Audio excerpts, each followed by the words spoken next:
The top stories tonight in Y News. Malacanang urges local government units to pass an ordinance that will punish individuals involved in the sale of COVID-19 vaccine and slots, which is illegal.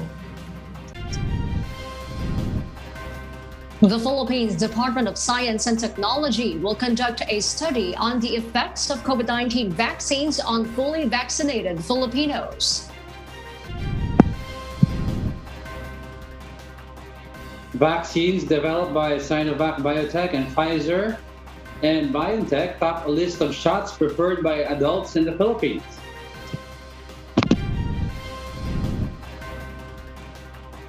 An Indian couple holds their wedding mid-flight to escape COVID-19 restrictions. Spain begins vaccinating homeless people.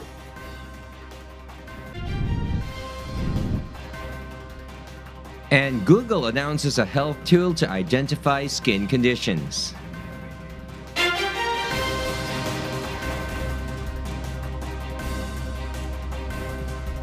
Good evening, Philippines and the world. Today is Tuesday, May 25, 2021. I am William Theo. Join us in the next hour as we deliver today's top stories around the country and in other parts of the world. I'm Angelo Castro III. We are also seen in 1,935 satellite monitoring centers nationwide and via live streaming worldwide through the UNTV News and Rescue social media accounts and our website, untvweb.com. I am Hardin Delgado.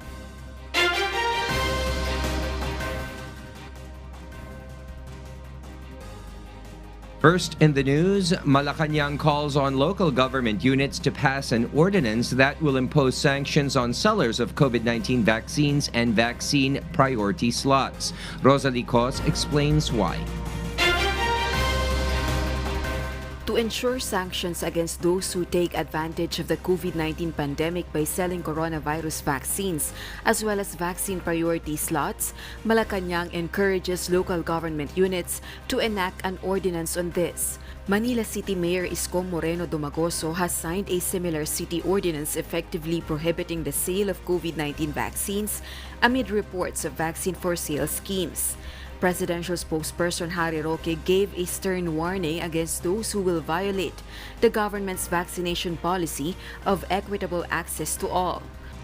Ang panawagan nga po namin sa mga lokal na pamahalaan, kung po pwede po magpasa rin sila ng ordinansa na nagpapataw ng parusa doon sa magbebenta ng slots para malinaw po na meron tayong legal na basihan para parusahan ang mga taong gumagawa nito. The Duterte administration also mentioned about charges such as swindling and violation of regulations of the Food and Drug Administration that can be filed against those involved in such money-making scheme. Hindi natin papayagan yan. No, lahat yan ay kailangan mahuli at maparusahan dahil lahat ng bakuna ay libre. The palace insisted no situation warrants the selling and buying of COVID-19 vaccines since no brand has been approved yet for commercial use authorization. Meanwhile, the Interagency Task Force Against COVID-19 has to discuss thoroughly and clarify the plan of the private sector to ask for reimbursements from relatives of employees already vaccinated for their vaccine slots. Rosalie Cos, UNTV News and Rescue. We serve the people, we give glory to God.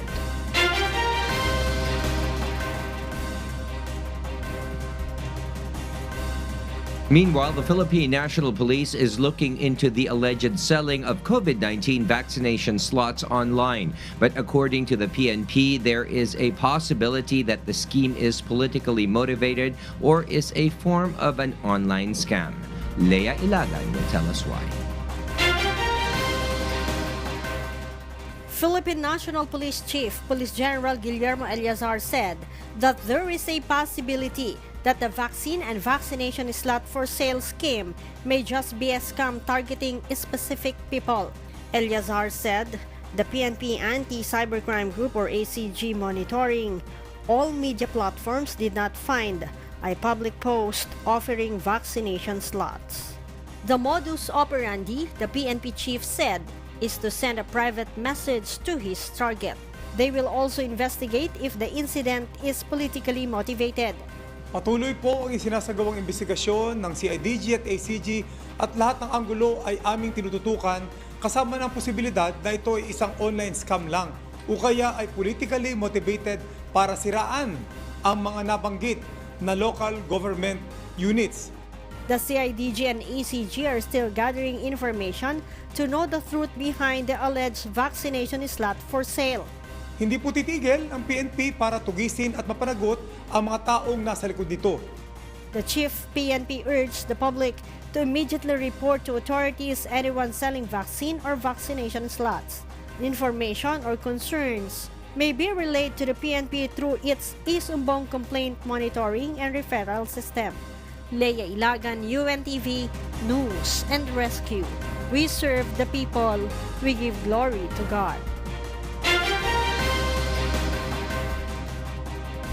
President Rodrigo Duterte's supposed public address tonight will be moved again to Wednesday. Presidential spokesperson Harry Roque explained that the president and his delegation have just returned to Manila after attending the Regional Peace Council meeting in Dumaguete City yesterday. President Duterte holds his Talk to the People address where he speaks about the government's COVID-19 response and other issues.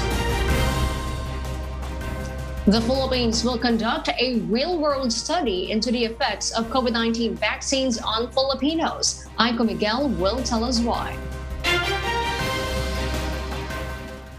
The Department of Science and Technology will choose 1,000 unvaccinated participants for the conduct of a real-world study on the efficacy of COVID-19 vaccines.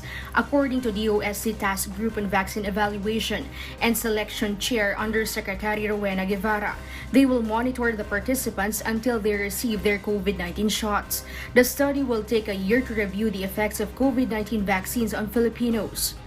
Real-world data, it will answer questions of the effect on the ethnicity kasi mga Pilipino na ngayon yung mga bakunado eh. That's one.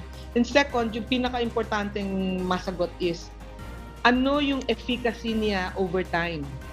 Kasi yun wala pang masyadong mga sagot dun sa tanong na yon dahil hindi pa tapos yung mga phase 3 clinical trials ng lahat ng bakuna na to. Lahat sila naka-EUA pa eh. Undersecretary Guevara says they will start the study as soon as the protocols are finalized and approved by the Food and Drug Administration. Similar studies have been conducted in the United Kingdom, United States, Israel, Indonesia, and Chile. Meanwhile, a clinical trial for the mix and match of COVID-19 vaccines will also be conducted. About 100 million pesos is needed for the clinical trial for 1,600 participants. It will be held in trial sites across the National Capital Region, Cebu, and Davao. According to Undersecretary Guevara, they will monitor participants for 18 months. In the mix and match of COVID-19 vaccines, 2 different brands will be inoculated. The trial will also include the administration of a different COVID-19 vaccine brand that will serve as a booster shot for fully vaccinated individuals. The clinical trial aims to see the efficacy of combining different vaccine brands. Bigla-bigla tayo nagkakaroon ng problem sa delay ng mga vaccine delivery. So we would like to answer this question na if there is a delay, pwede bang mag-mix and match para matuloy yung full dose ng mga na nagkaroon na ng first dose, mabigyan sila ng second dose kahit ibang brand. Yun yung masasagot na question nitong study natin. Experts will also gather data on the effects of COVID-19 vaccines against various COVID-19 variants. The DOST is waiting for the approval from the Philippine FDA before they can start the trials. Aiko Miguel, UNTV News and Rescue. We serve the people, we give glory to God.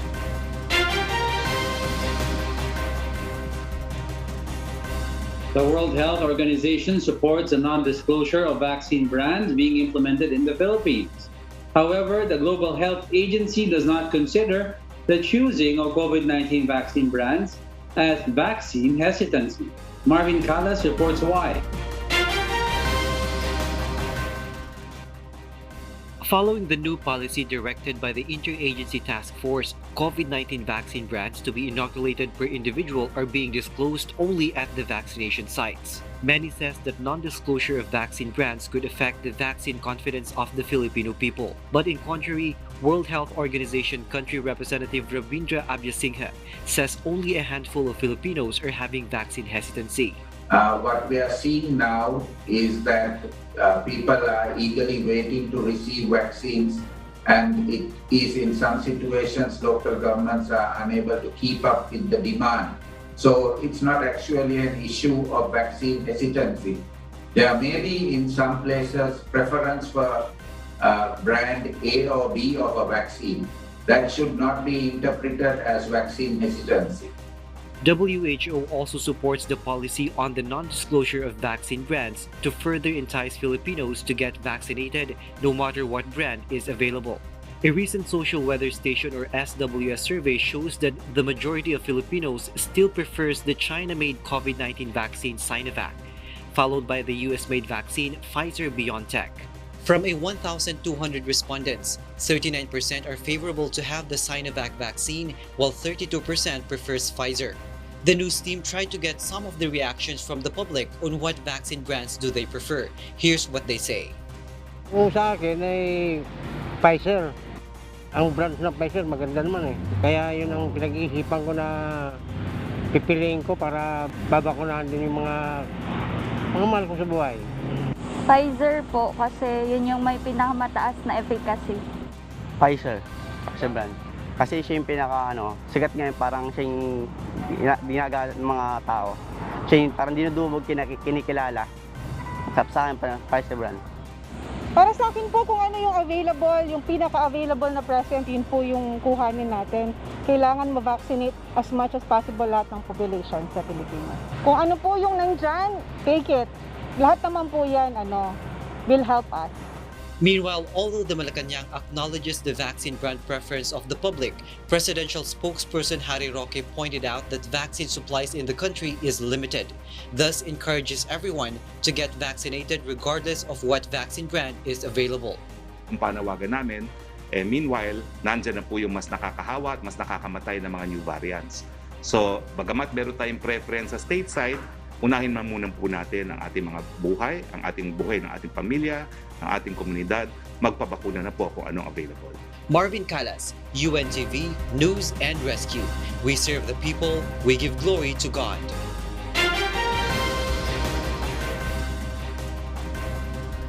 Ongoing investigations conducted by the U.S. Centers for Disease Control and Prevention look into the reports that younger recipients may have developed heart inflammation after vaccination. Nina Bascon reports why. Advisory group from the U.S. Centers for Disease Control and Prevention has recommended further study into a rare condition that affects younger vaccine recipients. After receiving COVID-19 vaccines, some young adults and teenagers have experienced heart inflammation. There were a few reported young vaccine recipients, mostly male, developing an inflammation of the heart muscle known as myocarditis. The CDC group stated that the condition can be caused by several viruses and often goes away without complication.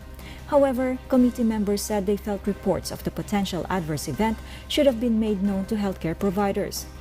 Dr. Amesh Adalja, senior scholar at the Johns Hopkins Center for Health Security, said looking at the risk-benefit ratio is important, adding that the benefits of vaccines outweigh this questionable risk. No vaccine brand was specified, but only Moderna Incorporation and Pfizer-BioNTech were the only two mRNA vaccines that were given emergency authorization. Nina Bascon, UNTV News and Rescue. We serve the people, we give glory to God. For those watching us on YouTube, please click the subscribe button you see on your screen and ring the bell for notification. You may also follow us on Facebook.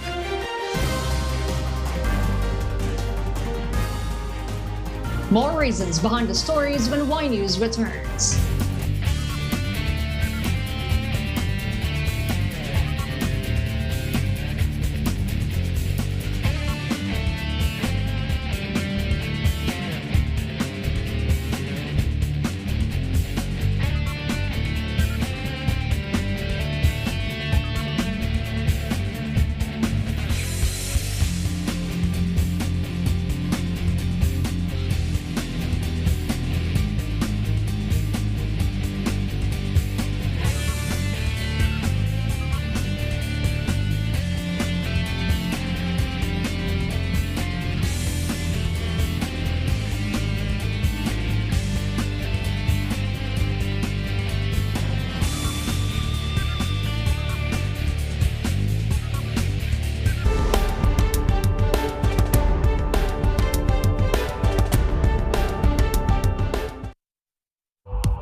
Organic acai has very high levels of antioxidants and essential nutrients that help keep your immune system strong. Organic acai Premium Blend and freeze-dried capsules daily to help increase your resistance against harmful viruses. Keep yourself and your family healthy and protected with Organic.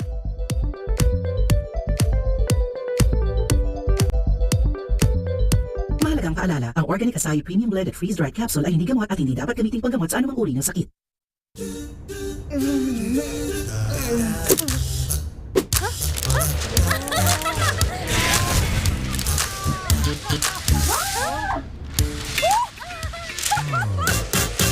Save more with LG Dual Cool. With twin rotary compressors that efficiently work together to give you 70% more savings. Better than non-inverter air cons. LG Dual Cool, dual inverter for dual savings.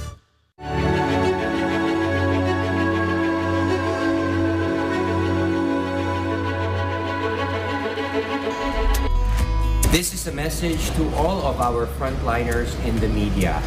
We really appreciate what you do for the people and for our country. Being out on the field working now puts your health at risk and also compromises certain things like uncertainty and of course anxiety from being away from our families and our homes.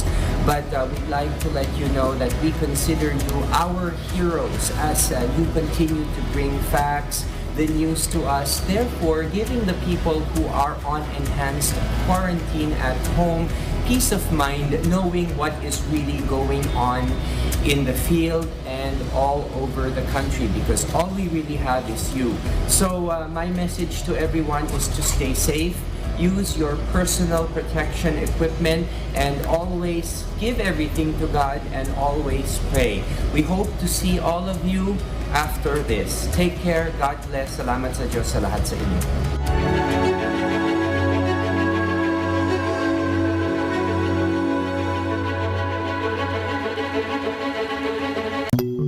Paano na ipapasa ang coronavirus disease 2019? Naipapasa ang sakit sa pamamagitan ng direct contact at paglanghap ng droplets mula sa bumahing o umubo na taong may sakit. Pwedeng tumalsik ang droplets mula 3 hanggang 6 na talampakan. Posibleng makuha ang virus kapag nahawakan ng droplets pagkatapos ay hahawak sa mata o ilong. Kahit wala pang sintomas, pwede nang mapasa ang sakit. Kaya mahalaga ang kalinisan at kaalaman para maiwasan ang sakit. A reminder from UNTV, your public service channel.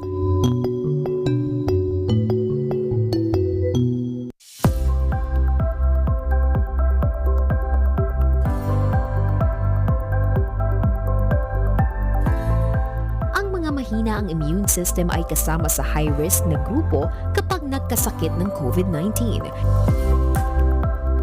Isang paraan para mapalakas ang immune system ay ang pagkain ng prutas, gulay at fruit crops. Ang patatas ay inirerekomenda ng National Nutrition Council dahil sa mataas na vitamin C nito na makatutulong magpalakas ng immune system. May taglay din itong zinc, vitamin B6 at isang uri ng alkaloids na mahalaga sa maayos na paggana ng immune system. Tandaan na ang tamang pagkain ay makatutulong labanan ang sakit. A reminder from UNTV, your public service channel.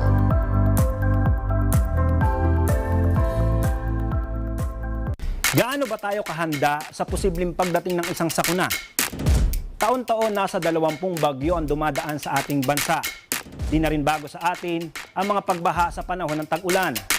Bawat araw din may napapaulat na mga sunog, pati na mga pagyanig ng lupa sa iba't ibang lugar.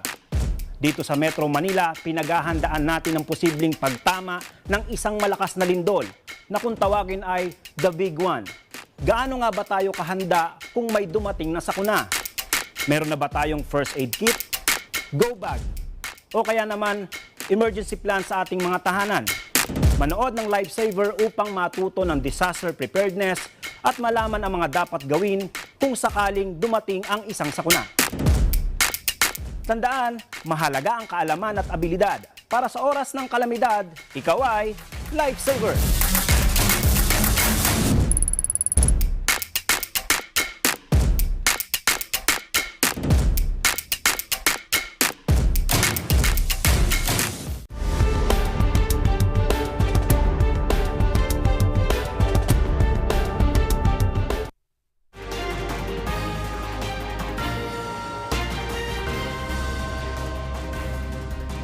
Welcome back to Y News. An economist believes that boosting the vaccination program in the Philippines is the key to economic recovery, which has been pounded by the quarantine restrictions due to the pandemic. Nel Maribohok explains why. Mass vaccination would be the only way to bring economic recovery to the Philippines. According to Wilson Lee Flores, an economist, if there will be enough supply of vaccines this year, this may be the key to economic growth. Naniniwala ako by second half ng 2021 itong taon na to, lalong gaganda ekonomiya natin. Number one, yung classification ng lockdown natin nagiging mas maluwag kasi yung mga bagong incidents ng mga COVID, bagong cases, kumukonte dahil sa disiplina natin saka ng gobyerno. Pero pinakamalaking rason na gaganda ekonomiya natin dahil ang dami ng darating na mga vaccines. Also, Malacanang believes it is early to say that the country may not reach its gross domestic product growth rate this year. Sana hindi naman po, no, dahil Mayo pa lang po, pwede pang mag-recover.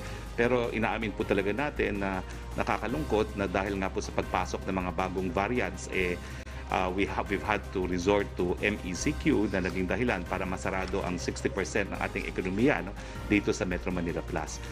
This is the Palace official statement after think tank Moody's Analytics reported that the Philippines may reach only 5.3% growth this year, below the government's revised target of 6 to 7% GDP this year. Moody's Analytics blamed the Philippines' failure to curb the spread of COVID-19 virus. Despite the report, Malacanang is optimistic that the government remains on track to reach the GDP growth target of 6 to 7% this year. Nel Maribohok, UNTV News and Rescue. We serve the people, we give glory to God. A sponsor of the resolution that proposes economic amendments to the Constitution insists the necessity of passing the measure to help bring back the vigor of the Philippine economy battered by the pandemic. But a lawmaker fears that it might be a way of corruption. Ray Pelayo will tell us why. The lawmakers in the House of Representatives started the period of sponsorship and debate in the plenary for the resolution of both houses number 2. It proposes amendments to Article 12, 14, and 16 of the 1987 Constitution, particularly in the participation and ownership of foreign investors to sectors like utilities, education, and mass media. Based on the existing law, foreign investments are limited to 40% only. The proposed amendments introduce the insertion of the phrase unless otherwise provided by law. This would ultimately empower lawmakers to use legislation to lift the constitutional prohibitions on foreign investors. Ngayon ho, lugmok na lugmok ang ating ekonomiya dala ng pandemya, and the best way to prepare our economy and introduce economic reform is now. On Monday, Gabriela Party List Representative Arlene Rosas pointed out that the amendment might be a way for corruption. Ang Kongreso po ang magkakaroon ng eksklusibong kapangyarihan magtakda ng foreign ownership at foreign equity participation.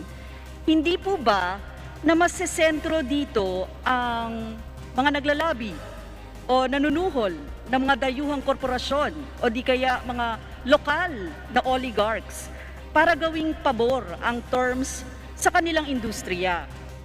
But Committee on Constitutional Amendments Chairperson and ako Bicol Party List Representative Alfredo Garbin Jr. argued that amendments must be made if situation requires it.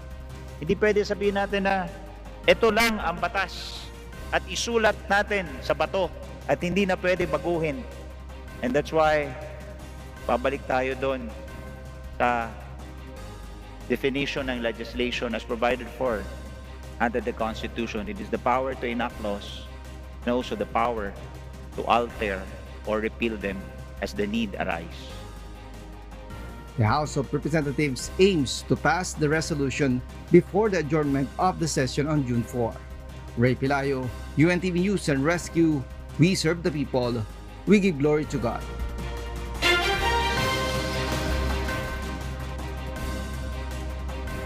The Philippines posted 3,972 new cases of novel coronavirus disease or COVID-19, bringing the cumulative tally to 1,188,672.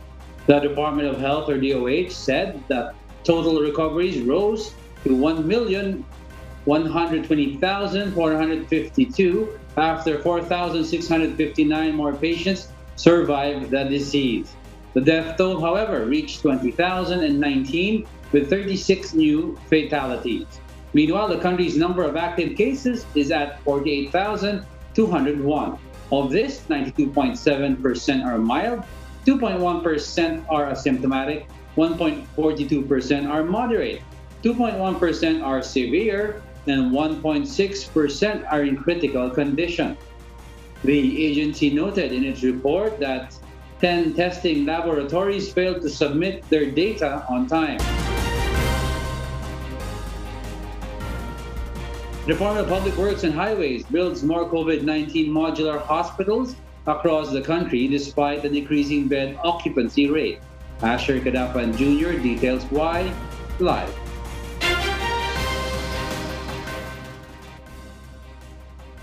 Asher, go ahead. Diego, the government is making sure that the country is ready for another possible surge of COVID-19 cases. With this, the Department of Public Works and Highways is constructing more modular facilities within hospital compounds. A total of 300 additional rooms and modular hospitals being built in different cities across Metro Manila are targeted to be fully operational by next month. This despite the improvement in the utilization of COVID-19 facilities in the National Capital Region, where the occupancy rate is decreasing. DPWH Secretary Mark Villar explains that other regions in the country are experiencing an increasing number of patients infected by the deadly disease. This is also why the agency is set to build more modular facilities outside the capital region. Dahil tumaas ang cases sa NCR, nakatutok kami sa NCR. Pero ngayon po, may naka-allocate din sa labas ng NCR dahil tumataas din yung cases na nakikita namin sa CAR, sa Region 3, Region 2. So sa our Greater Metro Manila, nagkakaroon na rin ng increase. Aside from the newly built modular facility in Batangas City that opened on April 30, the DPWH targets to start the construction of such facility in Davao City, Zamboanga City, and Iloilo City. Villar further explains that they are ready to open more modular hospitals in other regions.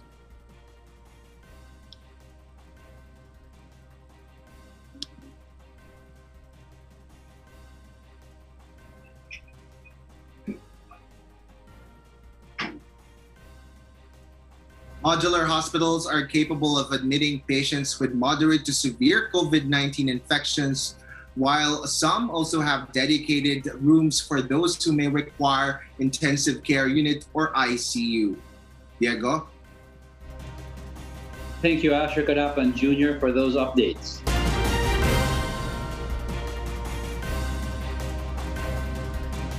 In other news, the Commission on Higher Education, or CHED, clarified that conducting full face-to-face classes remains a possibility depending on the COVID-19 situation in the country. Dante Amento tells us why. Commission on Higher Education, or CHED, Chairperson Prospero de Vera III denied that the traditional face-to-face learning may no longer be applicable at the higher education level. In fact, from January of this year, more than 60 schools were allowed to have limited face-to-face classes, particularly those offering allied health and medical courses. And if the COVID-19 situation would get better, CHED will recommend additional courses to conduct physical classes. Now, if this works in medical and allied health, if the data on the ground says the students are not getting infected, I will now go to the President and recommend the next batch.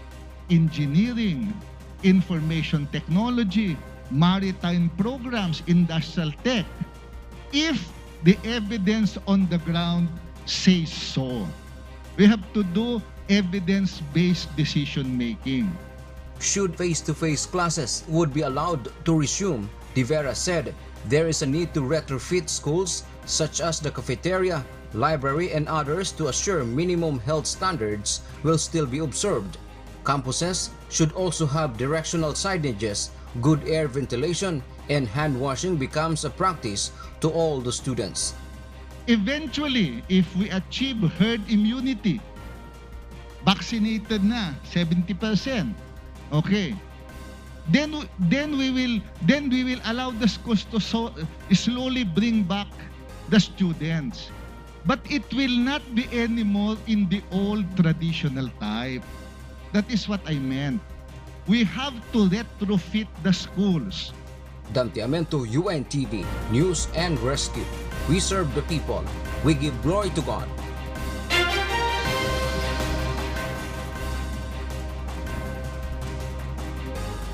Meanwhile, the Department of Education, or DepEd, said that in-person graduation and other end-of-school year rites in basic education are still banned. Under DepEd Memorandum Number 027 Series of 2021, schools and community learning centers, or CLC, are not allowed to conduct any face-to-face ceremony to ensure the safety and protection of students, teachers, parents, and other personnel amid the pandemic. Schools, however, can choose whether to forego the said activity or conduct the rites online. From July 12 to 16, 2021, schools and community learning centers are given the discretion to select the date for holding this year's graduation rites. For private schools, they shall be guided by their approved or revised school calendars.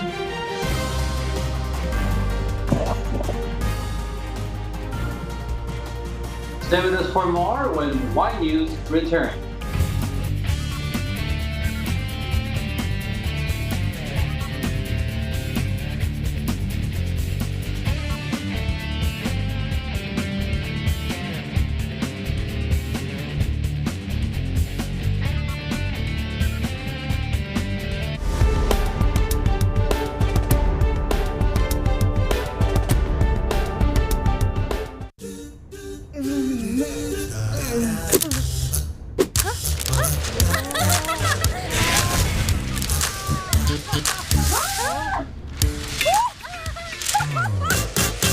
Save more with LG Dual Cool.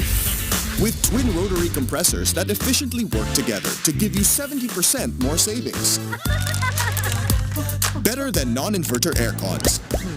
LG Dual Cool, dual inverter for dual savings.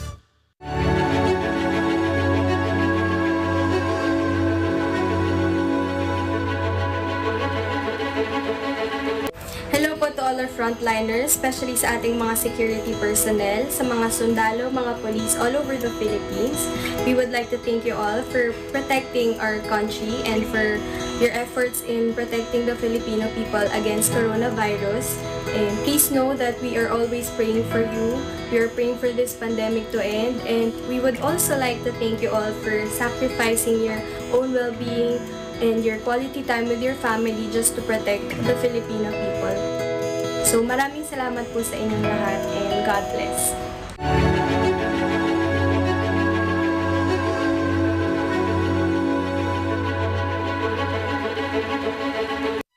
Ito ang ilan sa madalas itanong tungkol sa COVID-19. Namamatay ba ang coronavirus kapag mainit ang panahon? Ayon sa WHO, nabubuhay at naipapasa ang virus kahit sa mga lugar na mainit ang klima. Naipapasa ba ang COVID-19 sa pamamagitan ng kagat ng lamok? Wala pang ebidensya na naipapasa ang sakit sa pamamagitan ng kagat ng lamok. Makapagbibigay proteksyon ba laban sa COVID-19 ang pagkain ng bawang? Kahit may antimicrobial properties ang bawang, wala pang sapat na ebidensya na nakapagbibigay proteksyon ng pagkain ng bawang laban sa COVID-19. Matanda lang ba ang maaapektuhan ng COVID-19? Anumang edad ay pwedeng magkasakit ng COVID-19. Mas malubha ang kalagayan kapag dinapuan ng COVID-19. Ang mga may diabetes, sakit sa puso, hypertensive, asthma at may respiratory illness. Magagamot ba ng antibiotics ang COVID-19? Walang bisa ang antibiotics sa coronavirus dahil ang pinupuksa nito ay bakterya lamang.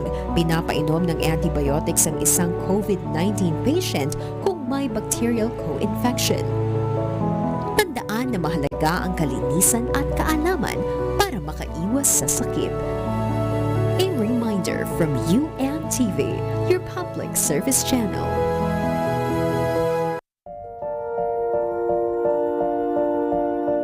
Ang virus na sanhi ng sakit ng Coronavirus Disease 2019 ay kapamilya ng viruses na sanhi ng common colds, pneumonia, MERS-CoV at SARS. Galing ito sa Wuhan, isang syudad sa Hubei, China. Ang mga sintomas nito ay lagnat, ubo, sipon at hirap sa paghinga. Para maiwasan ito, palaging maghugas ng kamay. Umiwas sa taong may sintomas ng sakit. Gumamit ng proteksyon kung hahawak sa hayop. Siguraduhing luto ang mga kakainin. Agad kumonsulta sa doktor kung makaramdam ng mga sintomas. Tandaan na mahalaga ang kalinisan at kaalaman para maiwasan ang sakit. A reminder from UNTV, your public service channel.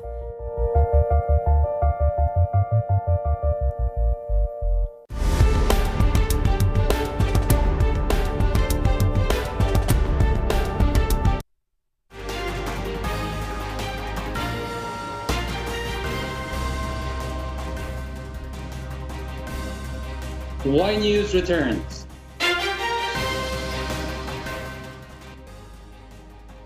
Several government agencies oppose some provisions in a bill that seeks to give more teeth to the 19-year-old dangerous drugs law.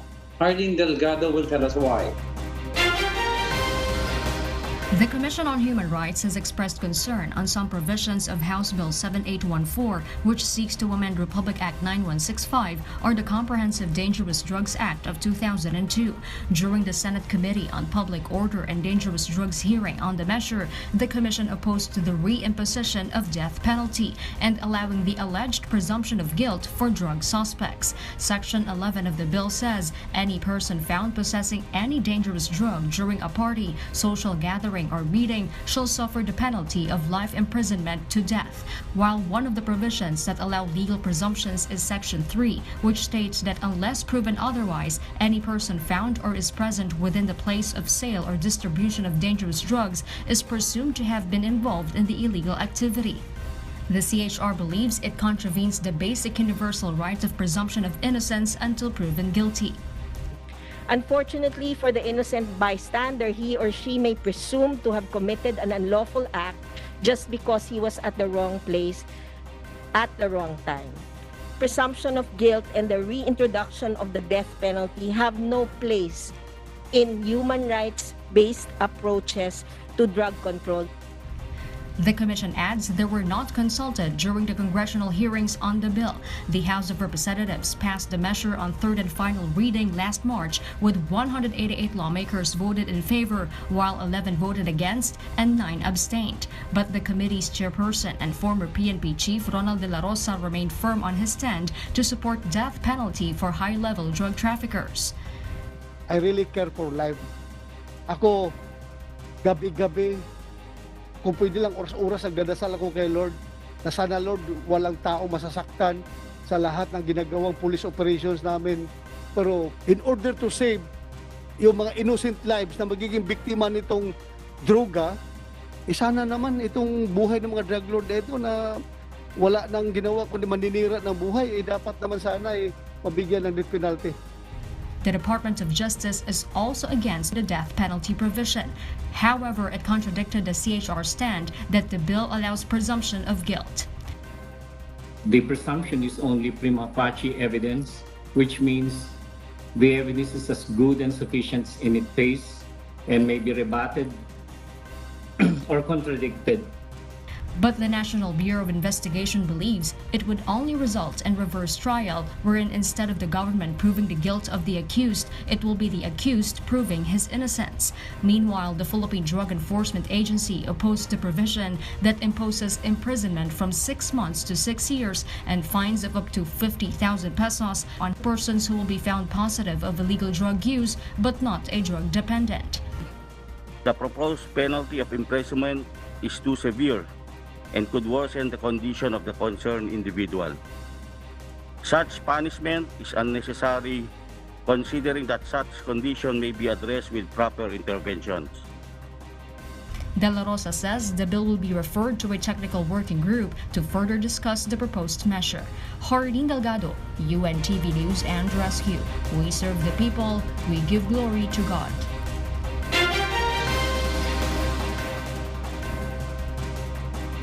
The Department of Trade and Industry rolls out a safety seal certification for business establishments in Valenzuela City. Dante Amento will tell us why. 3 business establishments in Valenzuela City were granted a safety seal certification for strictly complying with the minimum public health standards set by the government. Under the Joint Memorandum Circular 21-01 Series of 2021, the safety seal shall apply to all private business establishments, selected public places, and government offices.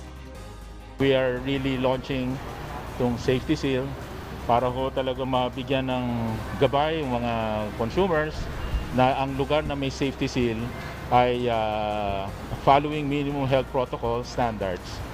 Ito po isang paraan para ma-encourage at tumaas naman ang business at consumer confidence na yung lugar na pupuntahan nila ay safe. The seal shall be displayed conspicuously at all entrance points according to prescribed dimensions and can be obtained at no cost to the establishment.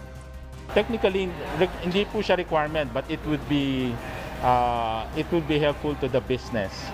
Na ano yan, parang seal of good housekeeping. Parang seal yan na it can attract more customers dahil safe sa lugar nila.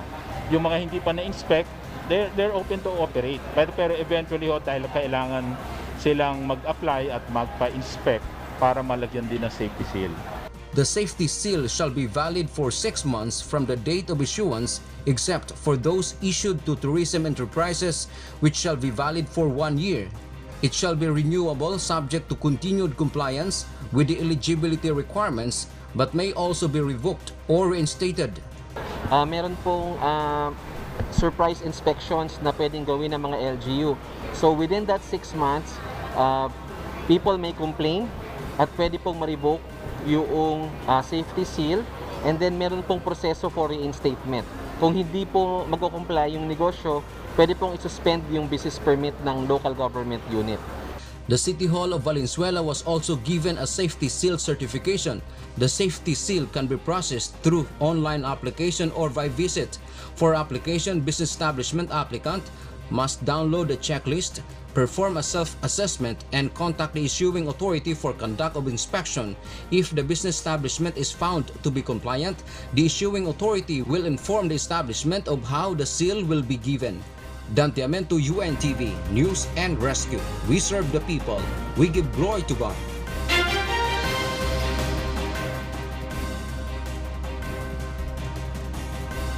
A couple in India books out an entire flight to hold their wedding mid-air in an attempt to escape the restrictions for COVID-19.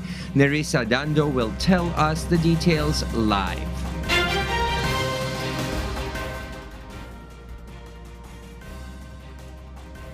Yes, Nerissa, go ahead.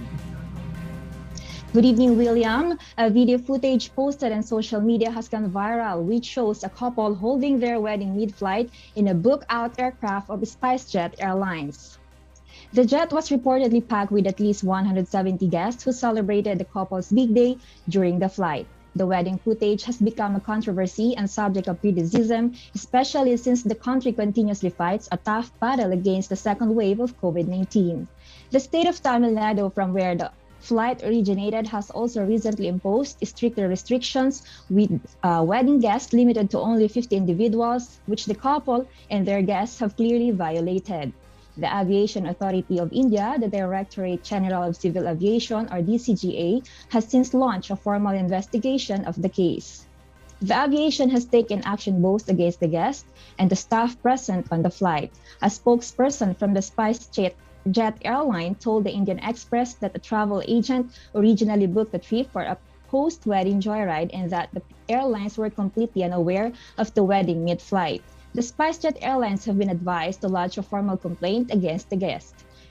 And the on-flight staff have now been suspended for the super spreader event. William? Yes, thank you, Nerissa Dando, reporting live from Japan.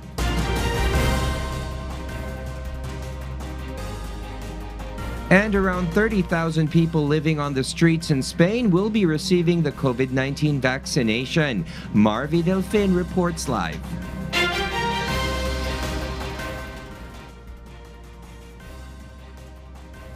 Yes, Marvi, go ahead. William, a coronavirus vaccination program for the homeless has begun in Spain with around 30,000 people living in the streets to receive the jab. Caretakers and non-government organizations have demanded to consider the homeless as a high-risk group to hasten their immunization. According to Dr. Maria Fernandez, Vice President of the Spanish Society of Community and Family Health, this is an essential step as the homeless people have the right to health care and are one of the most exposed to the COVID-19 virus. Additionally, they have limited access to protective equipment and hygiene, such as face masks and alcohol. Around 300 residents of San Isidro Center, one of the biggest homeless shelters in the said country, have been finally immunized. Meanwhile, Spain has fully vaccinated more than 8 million of its population. William? Yes, thank you, Marvi Delfin, reporting live from Perth, Australia. Google's entry into health diagnostics worries health experts because of the tech giant's new application. Megan Dog reports why.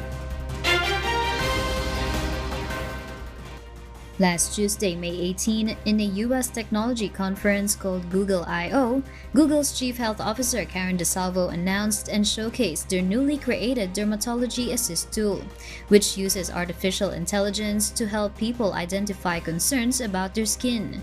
At Google, we want everyone to have the highest quality care. Google revealed that they receive billions of queries each year related to derm-related conditions and that there are not enough specialists to meet users' needs. We also believe AI can assist you in your daily health. People come to Google Search every day to ask questions about their health. For example, we see billions of queries each year related to dermatologic issues. There are not enough specialists to meet the need. Google's AI-powered Dermatology Assist tool works by using 3 photos from different angles of the user's issue, either on their skin, hair, or nails, which then can be uploaded through their smartphone or computer. The user will then be asked basic questions by the tool. For example, their skin type, how long they have had the issue, and other symptoms. With the user's answers, it can help the tool narrow down the possibilities. The AI model will then analyze the information and give a list of possible matching dermatologic conditions in a matter of seconds. Then it gives relevant information that the user can research further and learn more. According to Google, this tool covers 288 conditions on a full range of skin types and tones, including 90% of the most commonly searched derm-related questions on Google. But doctors and health experts are worried about this tool, that it may lead to overdiagnosis or miss rare and complex skin conditions. Google states that the tool is not intended to provide a diagnosis nor be a substitute for medical advice, as many conditions require clinician review, in-person examination, or additional testing like a biopsy. Google plans to make it available to consumers on Google Search in European Union countries as early as the end of this year. Mavian Dog, UNTV News and Rescue. We serve the people, we give glory to God.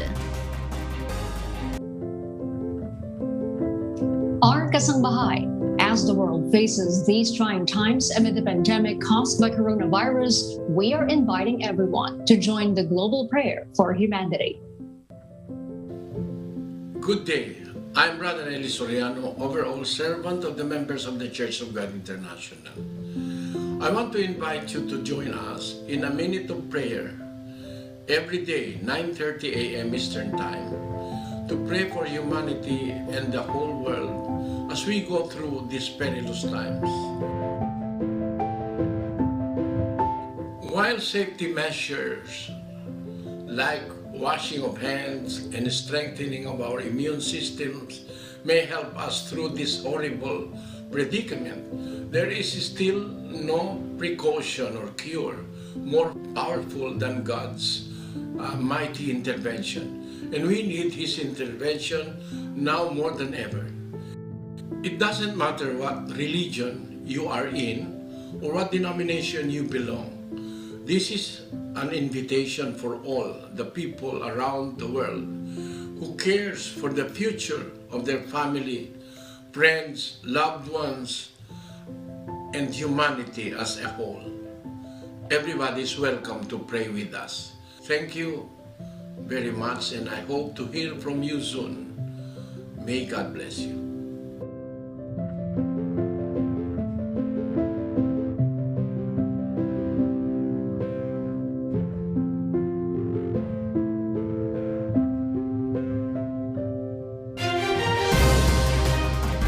And those are the reasons behind the news, May 25, 2021. I am Harleen Delgado. Reasons we deliver to you as they unfold. I'm Angelo Castro III. And because we need to know, we will always ask why. I am William Theo. We serve the people. We give glory to God.